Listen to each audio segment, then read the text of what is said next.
Topic की case studies हम आपके पास लेकर आए हैं, और वो केस स्टडी आपको प्रशासन से जोड़ने का प्रयास करेगी, क्योंकि पिछले साल का पेपर जो था वो पेपर यूँ समझिए कि हमारे हिसाब से बनाया गया था। तो तीसरा, प्रशासनिक जीवन में ऋण के नैतिक आदर्श की प्रासंगिकता को स्पष्ट कीजिए।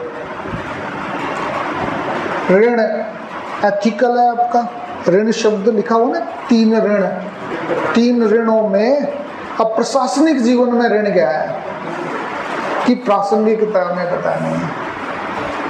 मैंने ये तो प्रश्न नहीं आया था, बल्कि मैंने पढ़ाने से पहले ये प्रश्न डाला था कि स्वामी विवेकानंद का एक कोट है कि जिस समाज के संसाधनों से हम आज शिक्षित हुए और आज एक बड़े पोस्ट पर चले गए हैं, तो चलने के बाद में जो हमारे जो छोटे भाई बहन हैं या समाज के जो दूसरे लोग हैं जो शिक्षा से वंचित हैं, उनको हम नहीं पढ़ाते और उनकी अनदेखी करते हैं, तो ये सबसे बड़ा पाप है और उस ऋण से हम मुक्ति कभी नहीं मिल सकते। जब आप प्रशासनिक सेवाओं में जा रहे हो, और प्रशासनिक सेवाओं में इसलिए गए हो क्योंकि आपको आपने समाज के संसाधनों का दोहन किया है।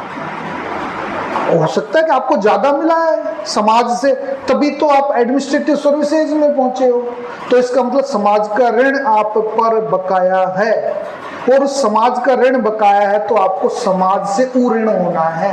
और ऋण कब होंगे? जब समाज सेवा में लगोगे, कमाई करने के हिसाब से नहीं लगोगे। इन चीजों को ध्यान रखिएगा। यदि आप ऐसा समझते हैं तो आप अच्छा काम कर रहे हो। ये प्रश्न ऐसे ही नहीं आए, उसमें बताया नैतिक आदर्श की प्रासंगिकता को स्पष्ट कीजिए। वो कहते हैं कि जब एथिक्स में ये चीज पढ़ते हैं तो कहते हैं कि 3 ऋण की आज प्रासंगिकता नहीं है। आज की युवा पीढ़ी तो मानती नहीं है 3 ऋण को, पंच महायज्ञों की अवधारणा को मानती नहीं है, ऋतु की अवधारणा को मानती नहीं है कि भाई वैदिक नियमों को हम क्यों माने। लेकिन आपको प्रासंगिकता बतानी पड़ेगी कि प्रासंगिकता यूं है, तो इसका उत्तर यूं देना चाहिए था आपको। चौथा है, भगवत गीता का अनासक्ति सिद्धांत किस रूप में प्रशासक के जीवन में सार्थक है?